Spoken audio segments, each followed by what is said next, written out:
Screen share करने लगी हूँ मैं।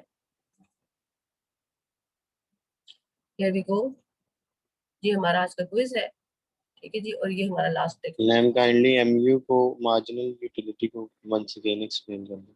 जी मैं दोबारा करती हूँ, ये हमारा लास्ट लेक्चर है, ठीक है। ये सारा कॉन्सेप्ट ये देखिए, ये मैं ऑलरेडी यहाँ पे एक्सप्लेन कर रही थी आपके लिए, तो let's do it one more time, ठीक है। ये देखिए ओके, ये देखिए कि you have in difference curve, okay, so we have like, right, now we have concept of, you know, we have indifference curve, ठीक है। slope of indifference curve is called marginal rate of substitution, ये इसका नाम होता है, और इसको हम एब्रीविएट करते हैं MRS, marginal rate of substitution, ठीक है। इसकी रीजन बताऊंगी, इस नाम का मतलब क्या है, रीजन मैं बताऊंगी, but first I have to explain certain concepts. अच्छा, पहला कॉन्सेप्ट आपको पता होना चाहिए, what is MU, marginal utility. I hope everybody understand what is MU, say yes no. Yes. Yes, Yes. ma'am. Yes अच्छा, कॉन्सेप्ट क्या होता है, डेल्टा यू। मैम मुझे क्लैरिफिकेशन चाहिए इसमें। ओके, मैं बता रही हूँ, delta U over delta x1, ठीक है जी। यूटिलिटी जो होता है, it's a function of x1 and x2। इसका क्या मतलब है कि utility you derive bye consuming x1 and consuming x2, दोनों ये x1 और x2 दो कमोडिटीज हैं, इनको कंज्यूम करने से यू गेट यूटिलिटी। तो मैंने इसको मैथमेटिकल फॉर्म में लिख दिया उसी बात, ठीक है जी। अब अगर x1 चेंज होता है तो भी यूटिलिटी चेंज होगी, यानी change in x1 will result in change in utility, या फिर अगर x2 चेंज होता है, डेल्टा x2 टेक्स प्लेस, तब भी यूटिलिटी चेंज होगी, राइट। सो यूटिलिटी चेंजेस, अभी मैंने सिर्फ चेंज का इंक्रीज डिक्रीज का वर्ड नहीं यूज किया, ठीक है। I said the utility will change when x1 changes, when x2 changes. अब यहाँ पर क्या है, ये जो लिखा हुआ एक्सप्रेशन, ये लिखा हुआ है delta u over delta x1। So actually what does it mean, change in utility while changing what, x1। आपसे मैं पूछ रही हूँ कि what will happen to utility when x will change, so you will say delta u will take place, utility will change। so what is marginal utility? Marginal utility is defined as an addition into utility by consuming an additional unit of x1। मतलब आप suppose करो आपने 5 unit you already were consuming, आपने 1 unit और consume किया, और उससे जो यूटिलिटी में चेंज आया उसको कहते हैं मार्जिनल यूटिलिटी। जिसने भी मुझसे सवाल पूछा था उसको ये बात समझ में आ गई है?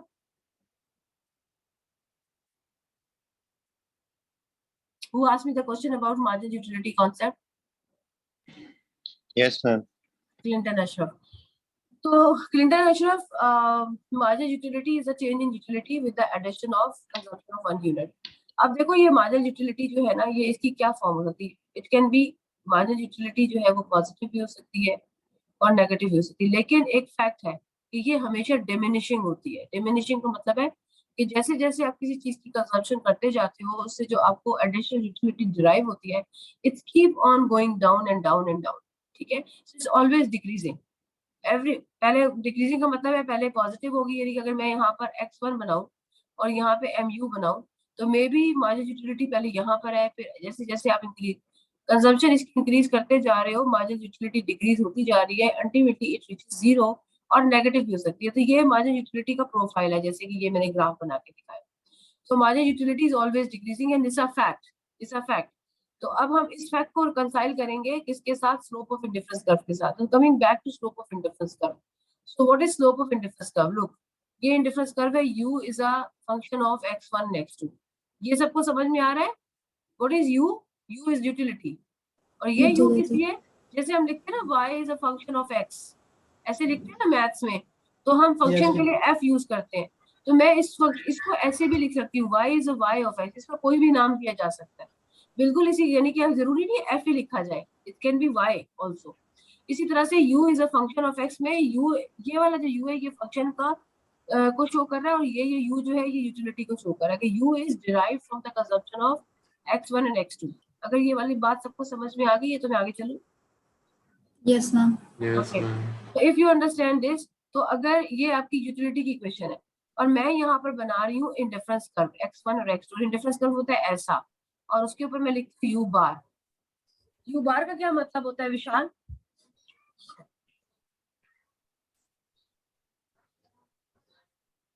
What is fixed at Indifference. fixed? What is fixed at indifference curve? कौन सी चीज फिक्स रहती है? यूटिलिटी, यूटिलिटी फिक्स रहती है। इन बिसात, can you define indifference curve? It's a combination of all x1 and x2 at which The utility remains constant. very good, yes that's right।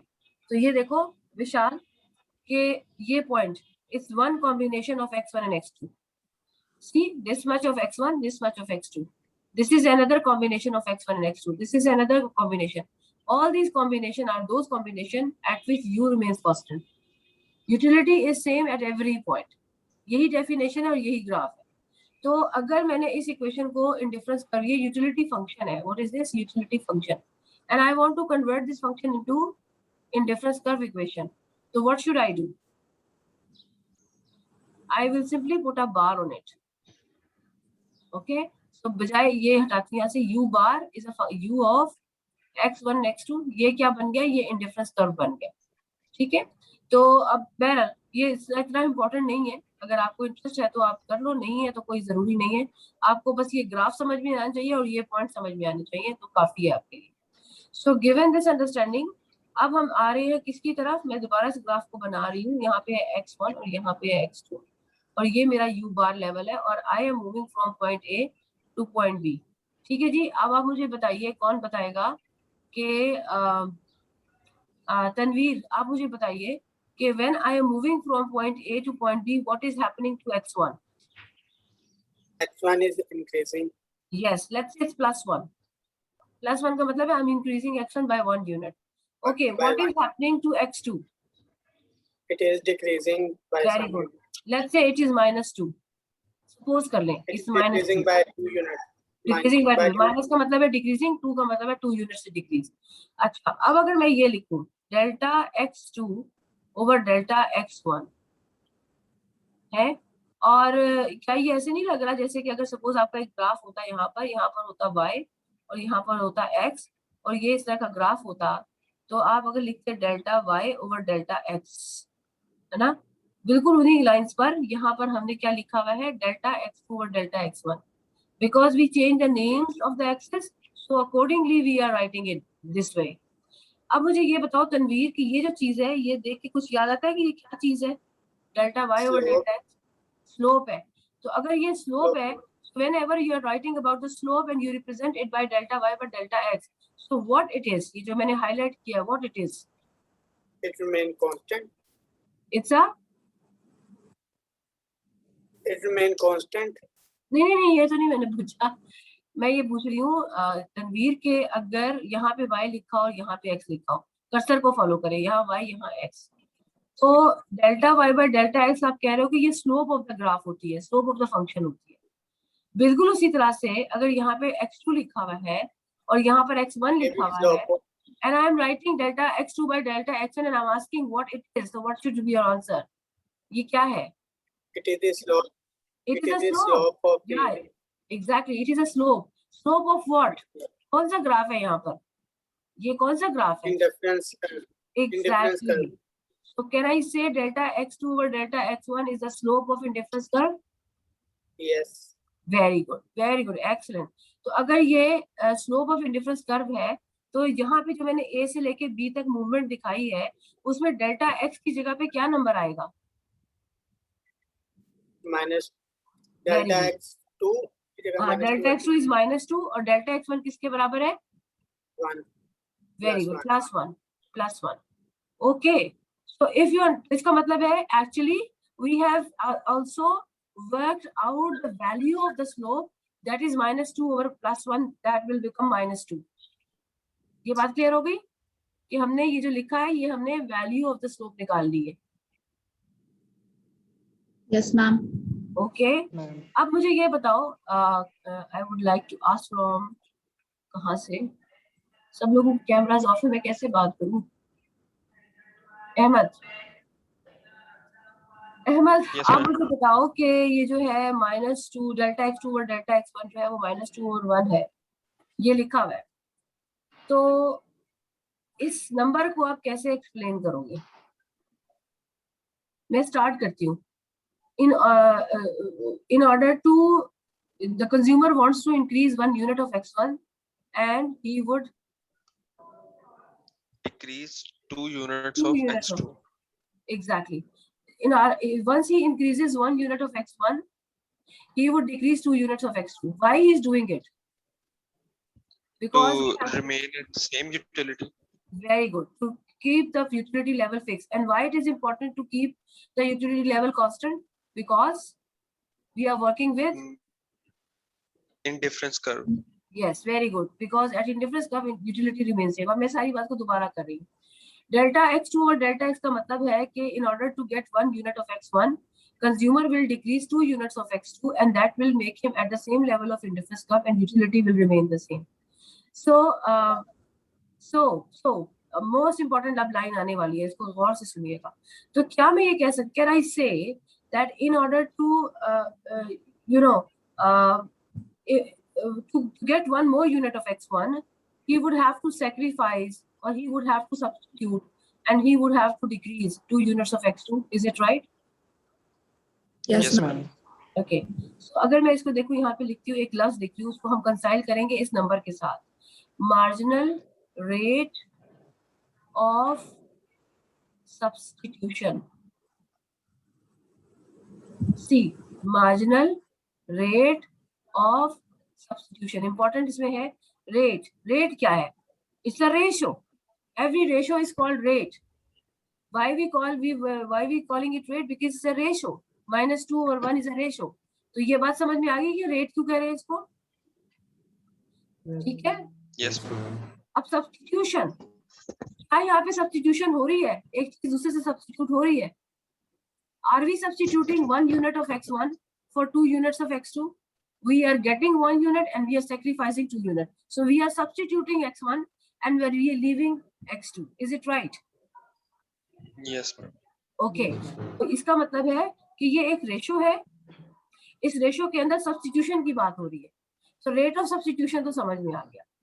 What is the meaning of marginal? Marginal का मतलब होता है, margin का मतलब होता है कि we are making analysis unit by unit. Then it is called at margin. Now, if you look at this, what I am writing here, delta x2 is +1. So I am increasing x1 by 1 unit. Or in other words, I am increasing x1 at a margin. And in order to do it, I would have to sacrifice 2 units of x2. So whenever we are talking about the slope of indifference curve, delta x has to be +1. What does it mean? We'll always be thinking of that if we want to get 1 more unit of x1, how much we have to sacrifice from x2. ऊपर numerator कुछ भी हो सकता है, लेकिन denominator would have to be 1 so that we can make analysis. Okay? So it's very clear कि एक unit को लेने से 2 unit decrease करने. So अभी दोबारा इस line को देखिए, marginal rate of substitution. It's called substitution because something is being substituted. It's called rate because it's given in a ratio. It's called marginal because we are making an analysis at the margin where we are increasing x1 by 1 unit and then we are looking at what is the corresponding reduction required in x2 such that the consumer is at the same level of satisfaction. I hope that I have made this concept clear to you, MRS. Yes, ma'am. Okay. If it is clear, so let's write it formally.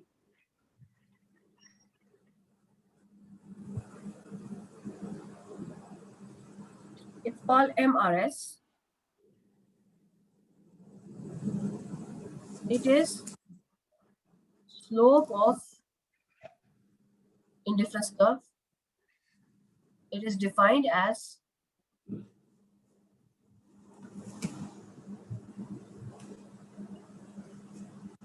the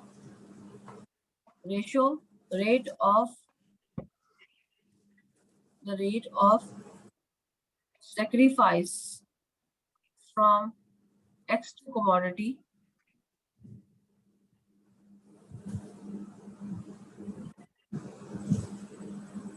in order to get one more unit of X1. Okay, so that's it. Acha, if you are done with the write-up, I want to ask one question. Suppose karo I have given MRS is equals to minus, क्या MRS हमेशा minus में होगा? Yes, ma'am. Yes, ma'am. वजह क्यों? Why? Ma'am convex होता है. नहीं, convexity is not the reason of negative slope. ये देखो, Because Ma'am, one it is is rate of एक मिनट मेरी बात सुन लो पहले. ये कॉन्केव, ये कॉन्वेक्स है, ये कॉन्केव है और ये पॉजिटिव स्लोप है. So convexity is not the reason for negative slope. Negative slope का मतलब होता है, इसके दो जवाब है. पहला जवाब तो ये कि ये नेगेटिव स्लोप है कि ये डाउनवर्ड है. Can you see this downwards? जब भी कोई डाउनवर्ड फॉल होगी तो Yes. हमेशा नेगेटिव नंबर आएगा. ये तो ग्राफिकल आंसर हो गया. और दूसरा मोर लॉजिकल आंसर क्या है? वो ये देखो, ये जो लिखा हुआ है सर्कल में, ये है इसका लॉजिकल आंसर. कि भाई जब आप एक चीज को बढ़ा रहे हो और दूसरी चीज को कम कर रहे हो तो दोनों वेरिएबल्स ऑपोजिट डायरेक्शन में जा रहे हैं ना. आप x1 को बढ़ाओगे तो x2 को कम करना है. तो इसका मतलब है जब दो वेरिएबल्स ऑपोजिट डायरेक्शन में जाते हैं तो हमेशा नेगेटिव स्लोप आती है. जब दो वेरिएबल सेम डायरेक्शन में होते हैं तो पॉजिटिव स्लोप होती है. तो इसके दो आंसर थे. क्योंकि ये नेगेटिविटी स्लोप है इसलिए नेगेटिव होना चाहिए क्योंकि ये डाउनवर्ड स्लोपिंग है. और सेकंड क्योंकि इसमें एक चीज को इंक्रीज करने से दूसरा डिक्रीज करना पड़ता है. That's why it has to be negative slope. तो ये दो आंसर थे. अच्छा, ये पहले बात है कि हमेशा नेगेटिव होगा और ये आपने समझ लिया. अब मैं जरा एक नंबर आपके सामने लिख रही हूँ and you would have to explain me कि what is, can you explain this number? How much addition has taken place into x1 and how much reduction has taken place into x2? 2 units. Additional two Addition part and- है. Ma'am, 3 And units increase by of 2 X. units and decrease by चलिए मैं अभी पूछती हूँ किससे. Let me see. Ali Bukhari, आप मुझे बताइए. मैम इसका मतलब है 2 units of x1 has increased to give a decrease of 3 units in x2. Because you added one plus here, but I want to be more clear in terms of marginal rate of substitution, the substitution which is taking place at margin. And margin का मतलब है the denominator has to be 1. If I want to get that explanation from this number, so what you suggest, what you will do? मुझे Ma'am, denominator इसे- में 1 चाहिए. ma'am, Yes. ma'am, it would be 1 unit addition in x1 with 1.5 units decrease in x2. Excellent. Who is it? Who is it? Javeria. Javeria. Great. Javeria, look, what Javeria done? Actually, she converted this number into a simple number. This fraction को simple number. So if you just simply do 3 by 2, तो किसके बराबर आता है? 1.5 के बराबर आता है क्योंकि माइनस साइन इधर पर है. So you can attach the minus sign. And now what you can do, you can make it like divided by plus 1. And here we go with the explanation. Now we can see that in order to get one more unit of x1, the consumer would have to sacrifice 1.5 units of x2. तो बस ये मैंने इसलिए बताया है कि जब भी आपको MRS एक्सप्लेन करना हो, you should not explain this number as to get 2 more units of x2, he would have to sacrifice 2 units of x2. आप इसको इस तरह कन्वर्ट करोगे and then you will always explain the MRS number in term of where your denominator would have to be +1. और अगर नहीं है तो उसको बना लेंगे इस तरह से मैथ्स.